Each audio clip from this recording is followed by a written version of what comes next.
The automatic doors of Cedar Haven Care Home hissed open with a reluctant sigh, as if warning Lena Carver that once she stepped through, there would be no turning back.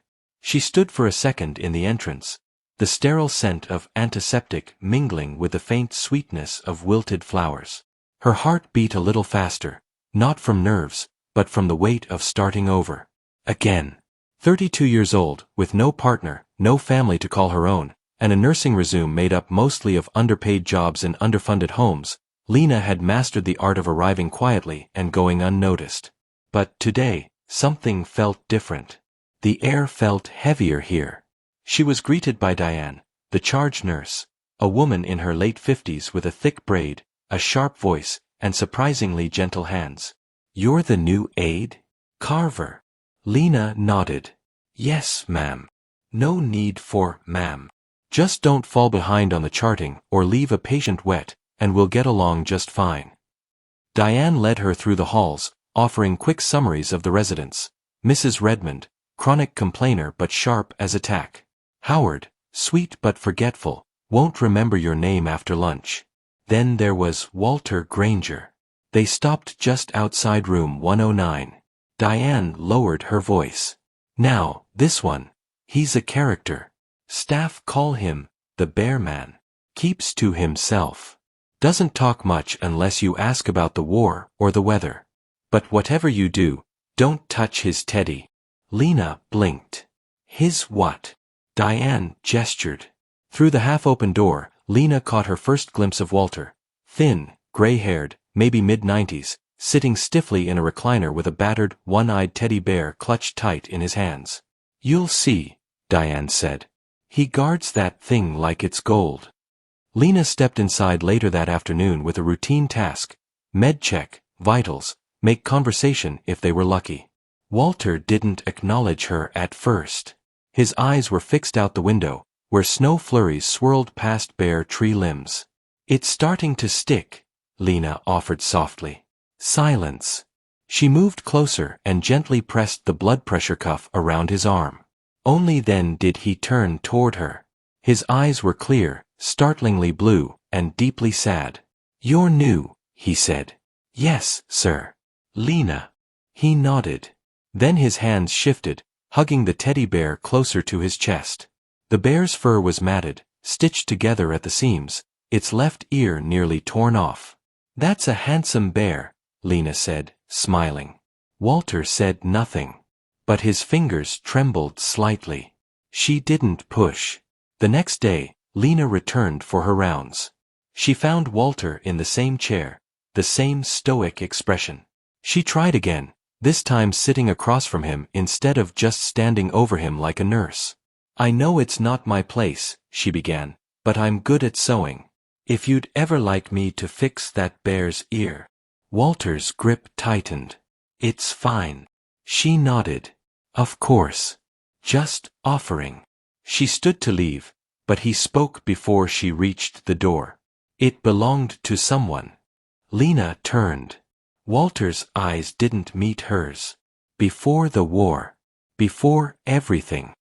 He didn't say more, but the bear in his lap seemed to hold the weight of memory, of regret, of love long buried. Days passed. Lena didn't bring up the bear again, but she noticed things: how Walter rarely spoke to the other staff, how the nurses chuckled behind his back and called him Crazy Bear Man, how he flinched slightly every time they reached to adjust his blanket or move his tray. One afternoon, after he dozed off in the common room, Lena noticed the bear had slipped from his lap and tumbled onto the floor. She picked it up carefully, almost reverently, and placed it back into his arms. His eyes fluttered open. For a moment, he looked startled, then confused. Then his voice, dry and low. "Would you still mend it?" Lena's heart caught. "Yes. If you'd like me to." He nodded once. "Don't lose him. He's all I've got left." Later that evening, Lena carried the bear back to her apartment. She laid it gently on her kitchen table like a patient in surgery. The stitches were old, some nearly unraveling. She prepared her needle and thread with slow, deliberate hands. But when she squeezed the bear gently to inspect the seam, something crinkled inside. Paper. Frowning, Lena reached for her seam ripper. The bear's stitching, aged and fragile, gave way easily. And inside, nestled deep in the stuffing, was a small, yellowing envelope. It was addressed in elegant handwriting. To Irene Blackwood, July 1944. Unopened. Lena stared at it, her breath catching. Her fingers trembled. The bear wasn't just a memory. It was a secret waiting to be heard. The letter sat on Lena's kitchen table like a ghost. She hadn't dared open it the night before. Something about the delicate script, to Irene Blackwood, July 1944, felt sacred. The paper was thin and browned with time, its edges fragile as dried leaves. Lena stared at it now in the gray light of morning, the teddy bear resting beside it like a silent witness. She could still feel the pulse of her own heart when she'd first pulled it from the bear's stuffing. Walter had said nothing about a letter. Had he even known it was there? She thought of his eyes, how they seemed haunted even in silence. How he clutched the bear as if letting go might tear open a wound he wasn't ready to see. Finally, as the sun cracked through the clouds, Lena opened the envelope. The letter was written in black ink, its cursive looping and elegant, with small hesitations in certain strokes, like a man writing more with his heart than his hand. My dearest Irene, I don't know if this will ever reach you. I fear too much has come between us, distance, war, silence, and my own cowardice. I dream of your face every night. The way you laughed when the wind tangled your hair. The way you looked at me when I first told you I loved you.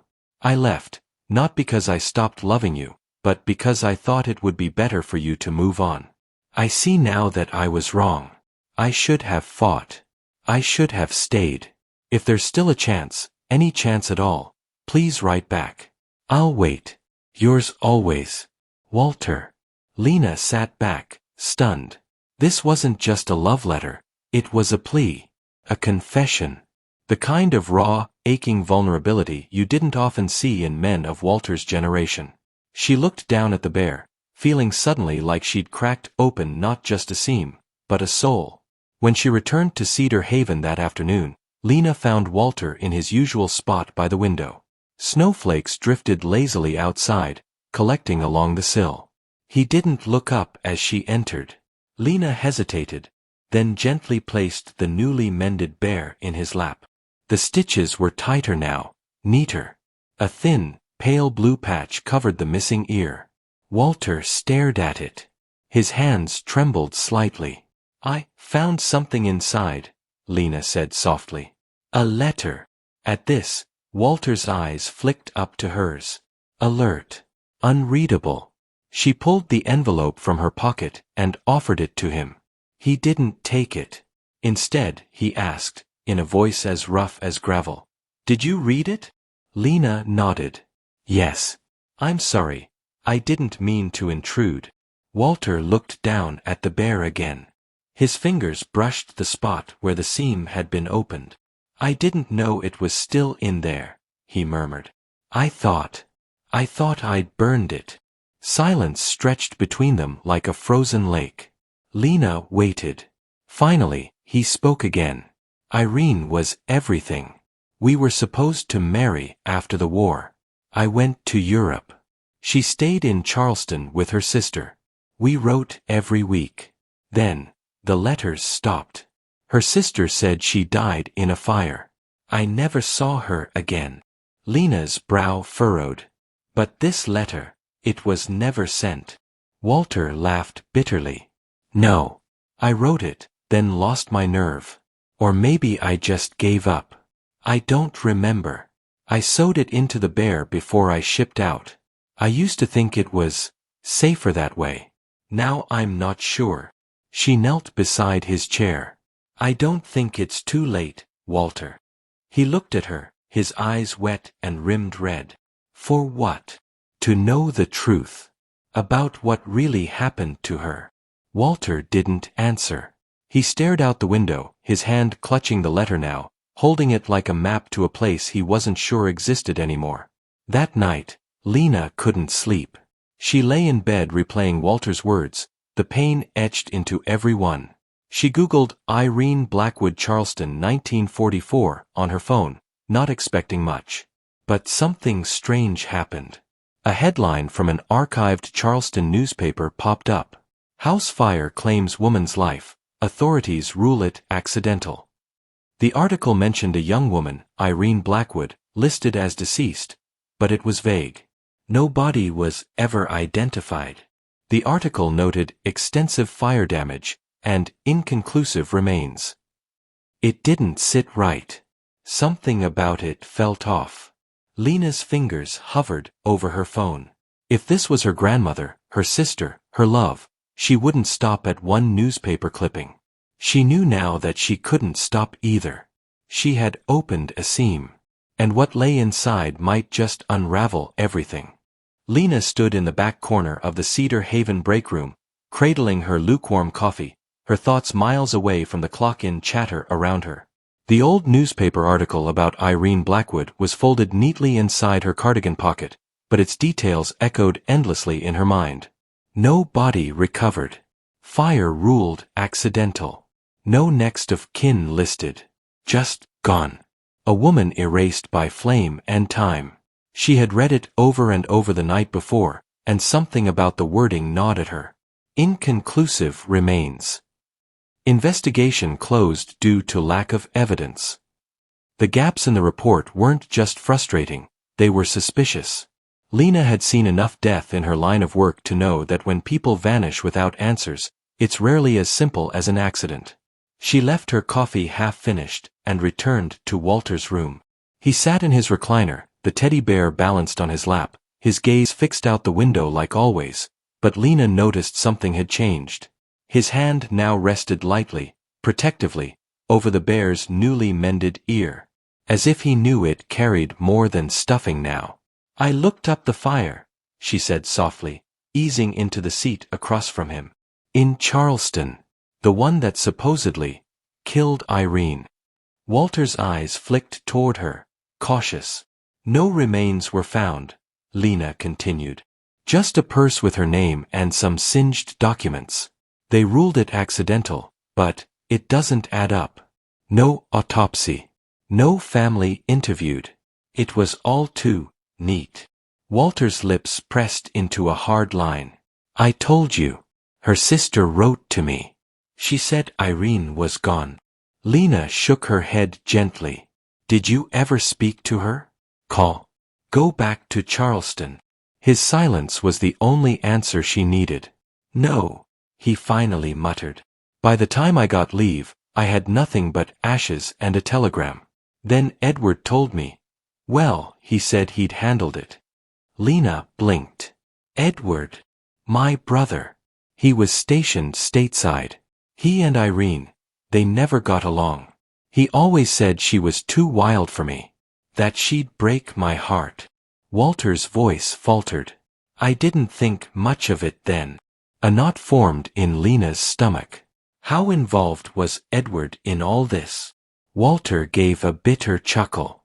He claimed he found out first. That he'd gone to Charleston and seen the remains himself. "That's when he gave me the telegram and Irene's ring." Lena's breath caught. "That doesn't sound right, Walter." Walter looked down at the bear, his expression unreadable. "It never did. But I was broken, tired. I didn't question much back then." Lena leaned forward. "Do you know where Edward is now?" Walter nodded slowly. "Albany. We haven't spoken in over 30 years.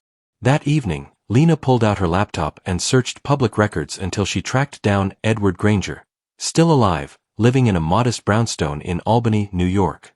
She hesitated before writing down the address. There was no way this man had simply found a dead woman's engagement ring and telegram without serious involvement. If there were answers to be found, she suspected they'd come from the man who had kept Walter in the dark all these years. The next morning, on her day off, Lena filled a thermos with black coffee, got into her beat-up Ford, and drove 5 hours north. The roads blurred into farmland and gray skies, her thoughts knotted around one burning question. What if Irene hadn't died at all? Edward Granger was in his late 90s, But unlike Walter, time had not softened him. He answered the door in a brown cardigan and a deep scowl. "You're from Cedar Haven," he rasped. "Is Walt dead?" "No," Lena said firmly. "But he deserves the truth." She showed him the letter. Watched his eyes flicker with recognition and unease. "Irene didn't die in that fire, did she?" Edward's jaw tightened. His voice was dry. "She left." "Why lie?" Lena pressed. "Why make Walter believe she was dead?"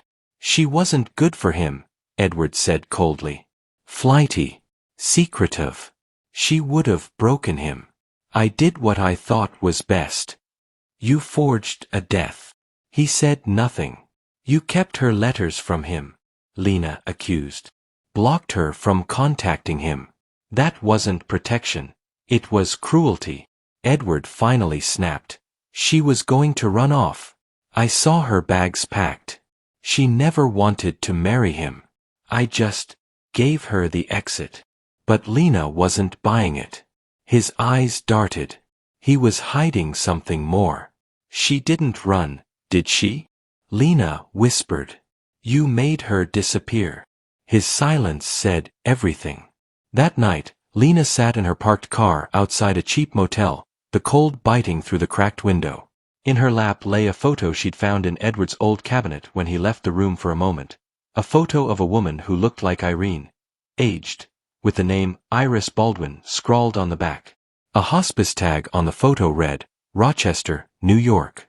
Lena stared into the woman's distant eyes and knew one thing for certain.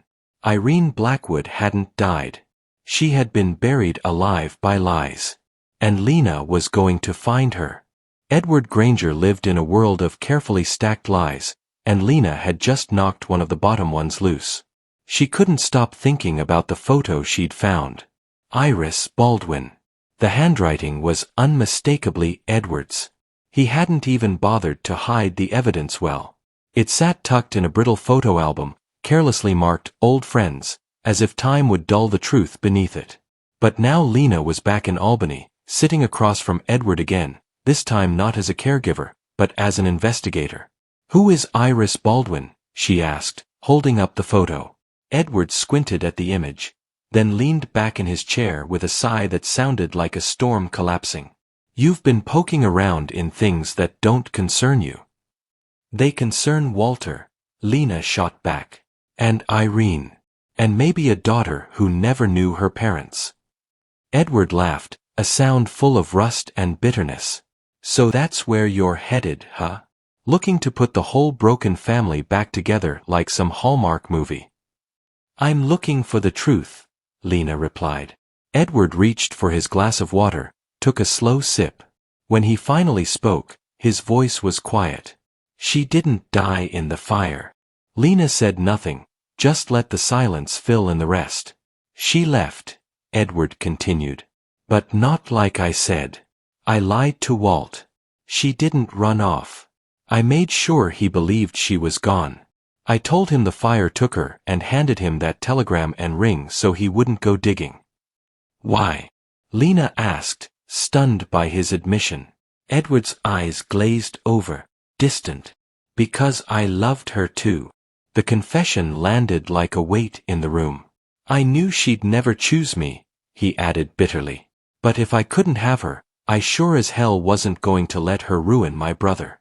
Irene was wild, unpredictable. She talked about disappearing all the time, starting over. "I just gave her a push." "You helped her disappear?" Lena asked. He shook his head. "I told her Walter was dead. Wrote her a letter myself, forged his name. She was broken after that. Changed her name. Moved north. Didn't want to be found. Said she'd already lost everything." Lena's stomach twisted. "You played God with their lives." Edward looked unrepentant. "You think Walt would have stayed in one piece if she'd walked out on him?" "I did what I thought was best." Lena stood, heart pounding. "Irene never stopped loving Walter. He deserves to know she's alive. Even now." Edward said nothing. but there was a flicker of something like regret behind his tired eyes. Iris Baldwin, Lena repeated. You knew where she was all along. She wrote once. Asked if I'd tell Walter the truth. I never answered. Lena's voice dropped. You stole decades from him. Edward gave a weary shrug. And now you're here to fix it all? Well, good luck. She's not the woman he remembers. Time. It ruins everyone. Later, Lena sat in her car, staring at her phone, debating whether to call Walter. How could she tell him that the love of his life had lived all these years under a different name, because of his own brother's jealousy? But maybe he needed the truth more than anything else. She opened her messages and typed, Walter, I found someone I think you should see. I'll explain everything tomorrow. She hit send before she could lose her nerve. That evening, back at Cedar Haven, Walter sat quietly in the community room, watching a muted game show flicker across the TV. When Lena approached, he didn't look up right away, but when he did, there was something searching in his eyes. You found something, he said, not as a question. Lena sat beside him. Your brother lied. About everything. Walter's jaw clenched. I always suspected. She didn't die, Walter. Irene, she's alive. Living under the name Iris Baldwin. She has dementia. Advanced. But she's here. In Rochester. Walter went still. The color drained from his face. Alive. Lena nodded, tears stinging her eyes. She was told you died. She disappeared to escape everything. Your brother. He poisoned the past. Walter looked down at the teddy bear in his lap. His fingers shook as they traced the stitches. I loved her my whole life, he whispered. Even when I thought she was gone. I know, Lena said gently. And now, maybe you'll have a chance to say goodbye. Walter's voice broke. I don't know if I'm strong enough. You don't have to be strong, Lena said. You just have to be willing. The road to Rochester stretched long and gray, flanked by leafless trees and the occasional abandoned barn. Lena drove in silence, the only sound the rhythmic swipe of the windshield wipers brushing away a light, persistent drizzle. In the passenger seat, Walter sat rigid and pale, dressed in his only good coat, the one Lena had pressed herself the night before. The teddy bear, worn but clean, rested on his lap like a sacred relic. Neither of them spoke much. What could be said? After decades of mourning, Walter was hours away from seeing the woman he believed dead, and she might not even remember him. The hospice center sat on the outskirts of Rochester, a low, white brick building surrounded by dormant rose bushes and bare trees. A nurse named Paula greeted them warmly, though her face fell slightly when she saw Walter trembling with the bear in his hands. Iris is in her quiet hour, she said gently. She doesn't talk much. She has good days and bad ones. Walter only nodded. Lena walked beside him down the long hallway, each step echoing with the weight of memory and possibility. At last, they reached a door labeled Room 203. Inside, the woman sat by the window in a recliner, wrapped in a pale blue shawl. Her silver hair was soft around her face, her frame thin and still. She stared out at the cloudy sky with distant eyes. Walter paused at the threshold. His breath hitched, then caught in his chest. Irene, he whispered. The woman didn't move. Lena stepped forward first, crouching gently beside her. Iris, she said, softly. There's someone here to see you. No reaction. Then, slowly, Walter stepped forward and knelt beside the recliner, grunting from the strain. He held out the teddy bear. Do you remember this? He asked, voice cracking. The woman's eyes slowly turned toward him. At first, they were blank. But then, her gaze dropped to the bear. A small, almost imperceptible breath escaped her lips. Her fingers, veined and trembling, reached out, touched the worn ear. Her eyes filled with tears. Charlie, she whispered. Walter choked out a broken laugh. That was his name. She didn't look at him, only at the bear. But she was seeing something. Someone. I gave him to you on your train ride home. Summer of 43, Walter said, voice thick. You said he kept you safe. Irene nodded, just barely. Then, she looked up at Walter. Her gaze sharpened for a moment. You're older. Walter swallowed hard. So are you. I looked for you, she murmured, almost childlike. But you were gone. Walter took her hand gently. No, sweetheart. I was there. Just didn't know you were still looking. A single tear slipped down her cheek. Edward said, You died. I didn't, he said softly. I'm here. Irene looked at him for a long moment, eyes watery and distant. Then she smiled, soft, unsure. Teddy. Walter clutched her hand and began to cry. Lena turned away, overcome, pretending to study a bland painting on the wall while tears quietly slid down her cheeks. They stayed for nearly 2 hours. Irene drifted in and out, sometimes speaking lucidly, sometimes confusing Walter for a nurse or asking about people long gone. But whenever her eyes landed on the bear, or Walter, something inside her softened. On the drive back, Walter was silent, holding the bear close. Lena glanced at him several times, unsure what he was thinking. Do you regret it? She finally asked. He shook his head. No, not a second of it. Then, after a pause, he added, But there's something I never told her. Never told anyone. Lena gripped the wheel tighter. What is it? He looked out the window. I left her. Right before the wedding. A letter she never got. I was too ashamed to say it in person. Lena's stomach dropped. Why? Walter exhaled shakily. Because I'd gotten another woman pregnant. A one-time mistake when I was stationed in Virginia. I thought I had ruined everything. I didn't deserve Irene's love. Lena glanced at him. What happened to the child? He closed his eyes. She was born after the mother died in childbirth. I never held her. Never saw her. My parents arranged an adoption before I even got back. He looked down at the bear. I thought burying the past was the right thing. But now, maybe she deserves to be found too. The visit to Rochester had left Walter in a fog.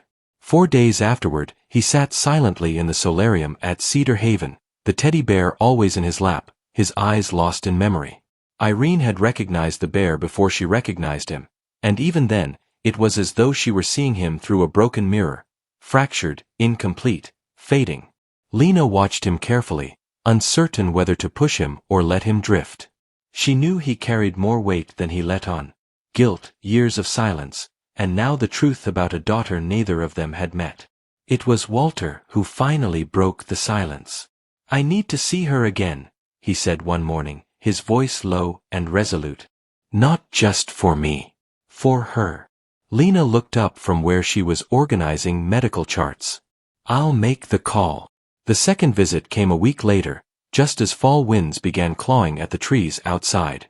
Walter wore a collared shirt this time, freshly pressed, and carried an envelope in his pocket, his letter of apology. Lena had watched him write it, trembling with emotion, pausing every few lines to wipe his eyes. They found Irene asleep when they arrived. Her nurse gently roused her, and when her eyes opened, they settled on Walter with a brief flicker of recognition. You again, she said hoarsely.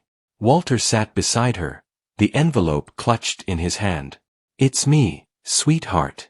Walter. She looked past him for a moment, as if scanning a memory that refused to come clearly into focus. Then she turned her gaze back to the bear on his lap. I named him Charlie, she whispered. Walter nodded. You told me he made you feel safe. He placed the envelope in her lap. I wrote you a letter. A long time ago. I never sent it. I wasn't brave enough. She touched the envelope without opening it. Her hands trembled. I waited, she murmured. For so long. I thought maybe you'd died. Or forgotten. I didn't forget, Walter said, his voice cracking. I thought I'd failed you. I left because I was ashamed. I thought I didn't deserve to love you. Irene closed her eyes. Edward told me you were gone. Said you left me. I didn't, Walter whispered. I just didn't know how to come back. Her eyes opened again, wet with tears. You should have come sooner. I know, he said, holding her hand tightly. But I'm here now. I'm not leaving this time. For a moment, they simply sat together in silence, the long years of absence heavy between them. The past couldn't be undone, but maybe, just maybe, something could still be healed. Then, as Irene drifted back into sleep, she whispered something that made Lena's breath catch. I met her once. The girl. Walter stiffened. What? I didn't know it was her, she murmured. But she came to the flower shop. Had your eyes. Lena leaned forward. You're saying you saw Walter's daughter? Irene nodded faintly. She asked about violets. Said her name was Margot. Walter turned pale. Margot. She left before I could ask more. But I felt it. Something familiar. She looked lost. Lena scribbled the name down in her notebook, her mind already racing. Back at Cedar Haven, Walter sat in his room, clutching the bear and staring out the window as the first leaves of autumn tumbled to the ground. Lena stood nearby, filing away his paperwork, when he spoke. Irene deserved better than me. She loved you, Lena said. Even through the lies. Even when she thought you were gone. Walter nodded slowly. And if Margot's still out there, Lena added, you deserve a chance to meet her too. He looked at her, tears brimming in his tired eyes. Do you think someone can find forgiveness this late in life? Lena smiled, gently resting her hand on his shoulder. I think forgiveness finds us. When we're ready to stop hiding. That night, as the care home fell into its usual hush, Lena opened her laptop and typed Margot Adoption Syracuse 1970s into the search bar. She didn't know what she'd find, but she wasn't giving up now. Not on Walter. Not on Irene. Not on a broken family still waiting to be stitched back together. The search began with little more than a first name, Margot, and a whisper of a memory from a woman drifting in and out of time. But Lena wasn't the type to stop at maybes.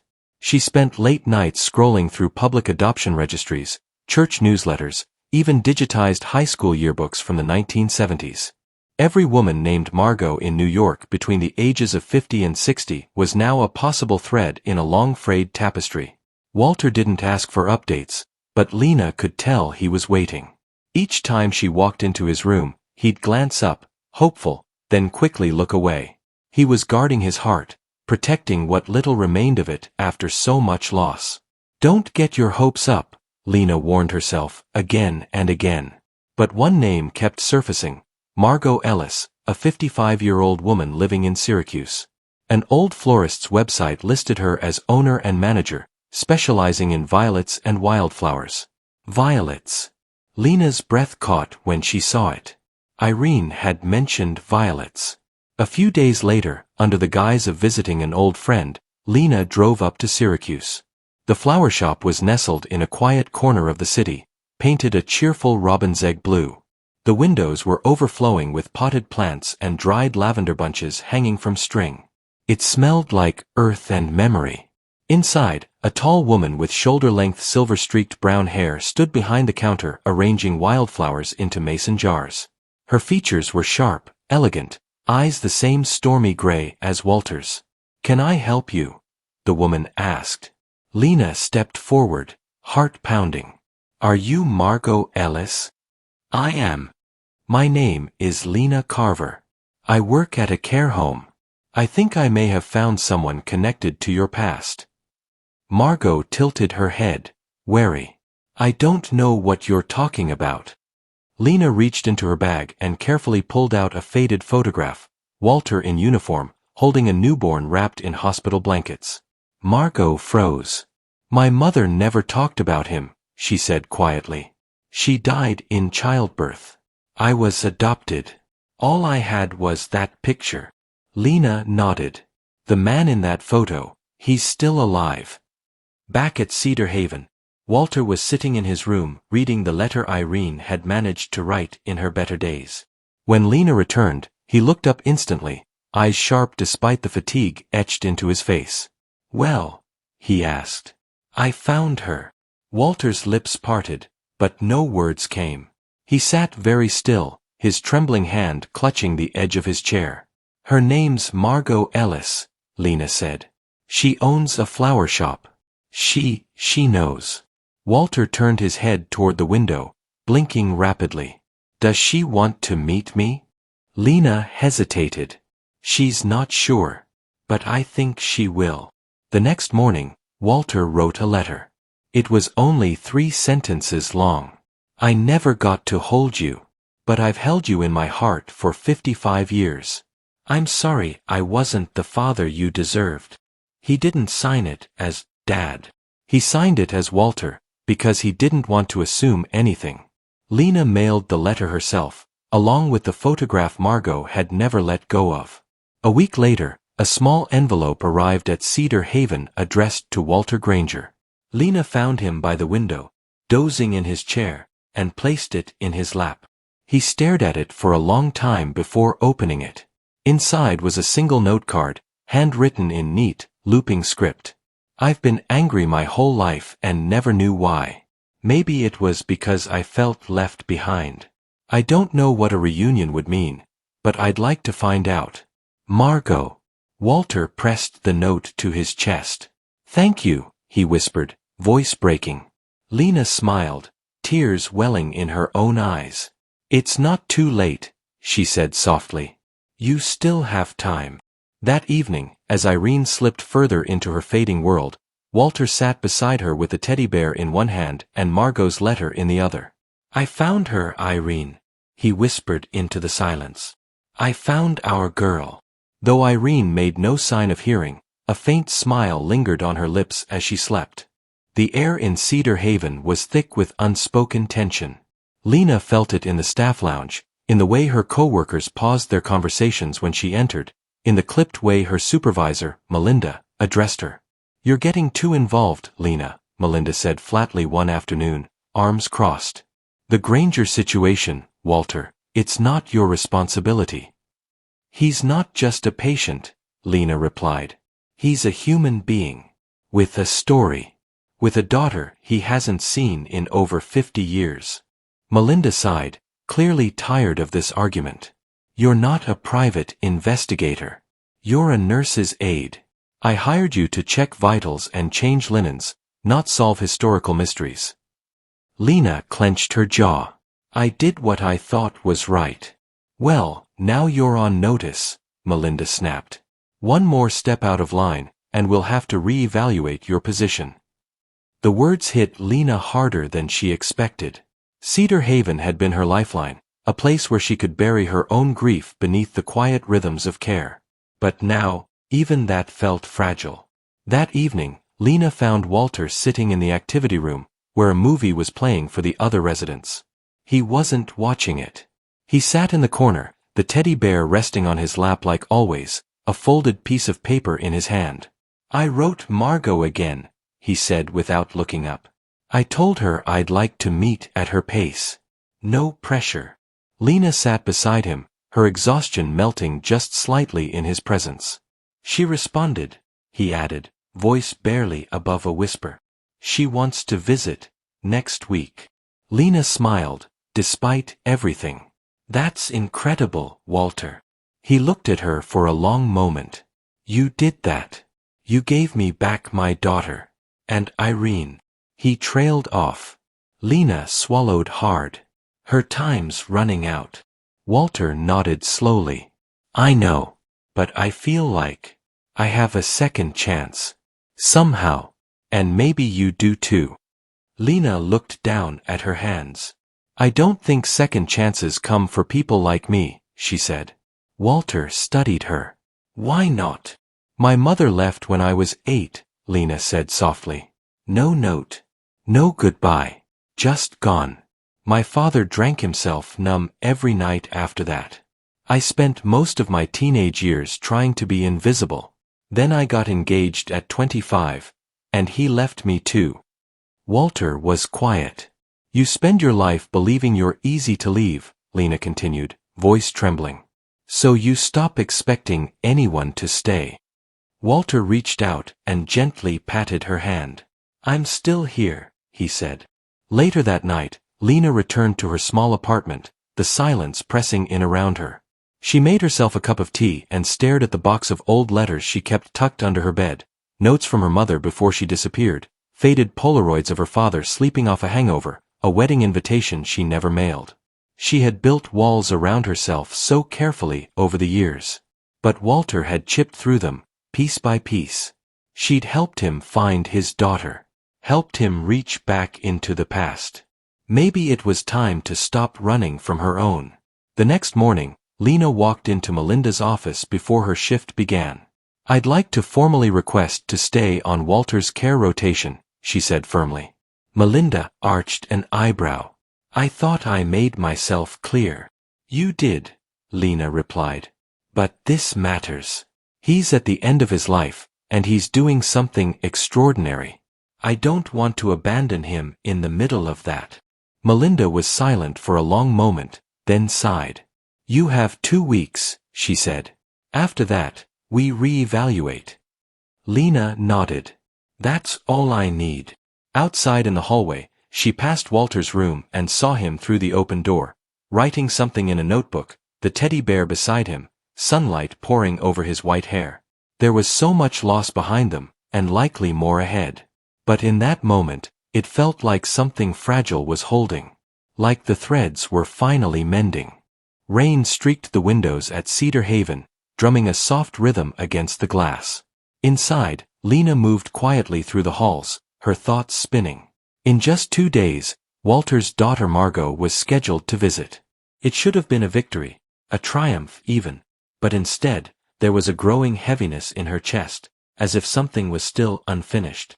That feeling only deepened when she saw Sister Bernice, the soft-spoken hospice nun who often sat with Irene during quiet afternoons.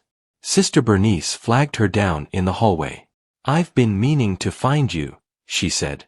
There's something Irene gave me years ago. She told me to wait, to only pass it on if someone from her past ever found her. Lena blinked. From her past. She never said who. But you found her. And you brought him. I believe it's time. Sister Bernice reached into the front pocket of her wool cardigan and produced a small sealed envelope, yellowed with time. Lena's name wasn't on it, but Walter Granger's was, written in elegant, careful cursive.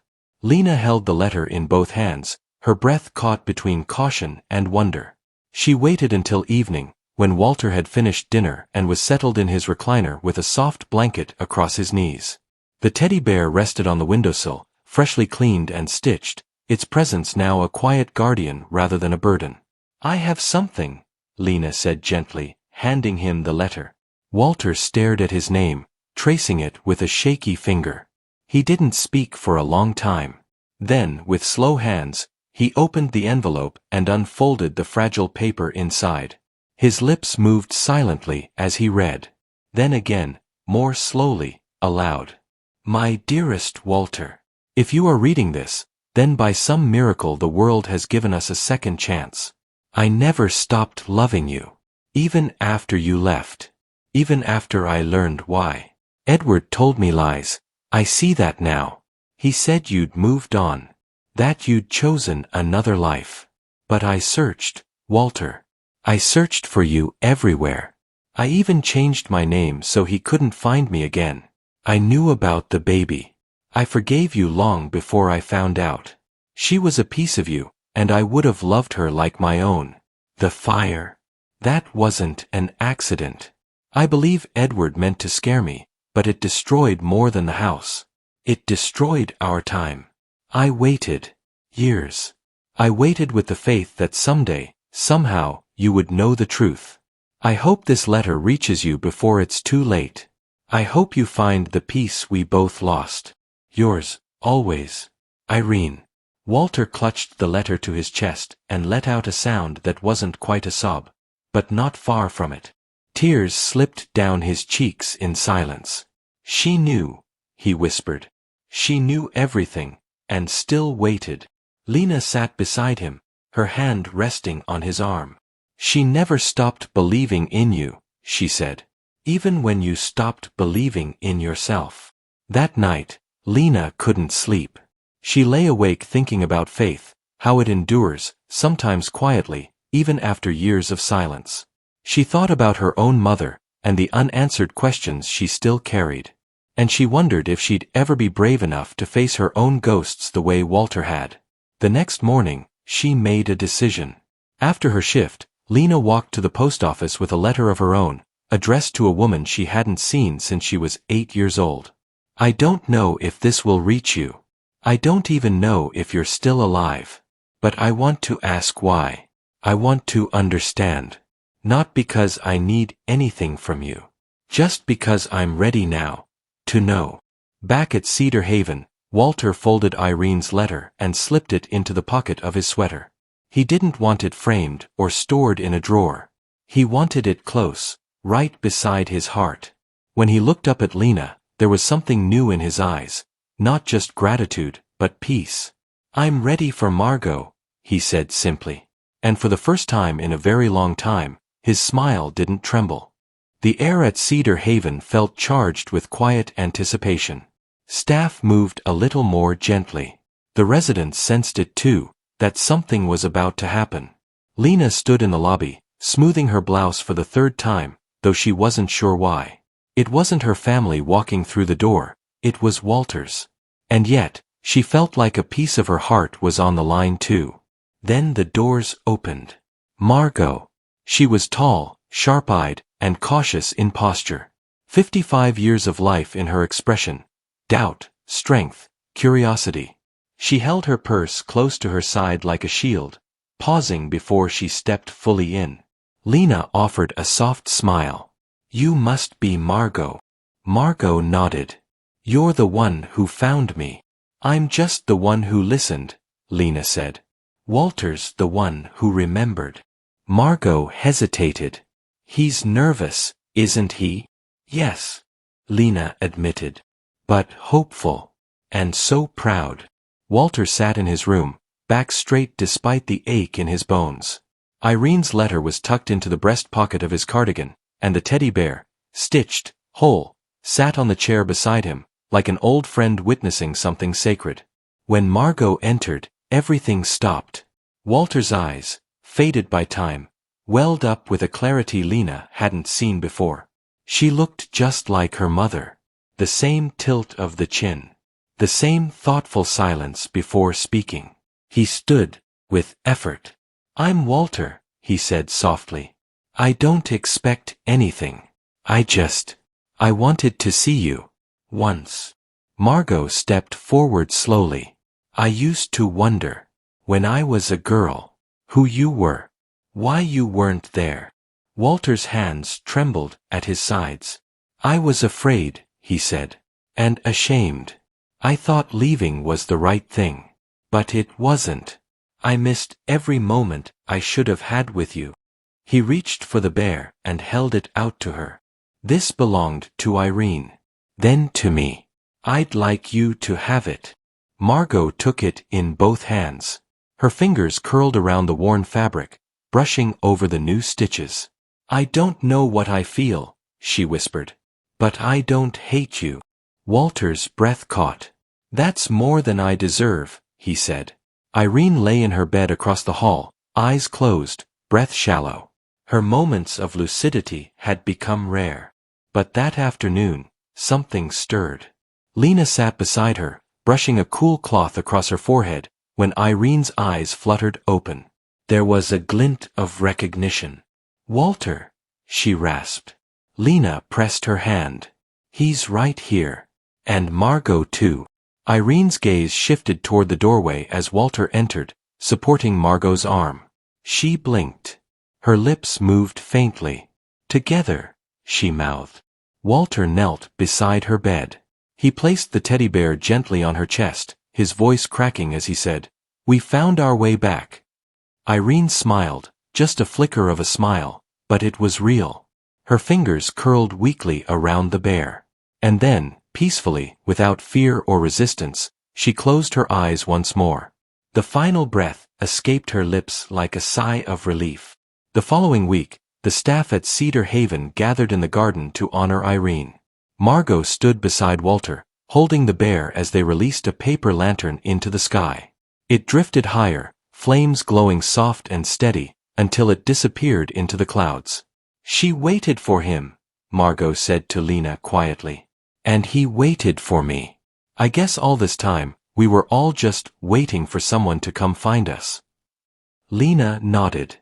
Sometimes love is just that, waiting, and then being brave enough to answer when it finally knocks again. Margot squeezed her hand. "Thank you for mending more than a bear." Weeks passed. Cedar Haven returned to its rhythm, but Lena had changed. Her walk was lighter, her eyes steadier, and every now and then, she'd catch herself humming, a habit she hadn't had in years. She even started seeing someone, a gentle, soft-spoken teacher named Cal, whose kindness reminded her a little of Walter. She took her time. No rushing. No masks. One morning, she found a package in her staff locker. No note. Just Irene's old teacup, a pressed flower inside, and a photograph of Walter, Irene, and a baby girl, before everything had gone wrong. On the back, in Walter's handwriting. "Sometimes the pieces don't come back the way you expect. But they come back." Lena smiled. "Sometimes, the people we care for end up caring for us right back."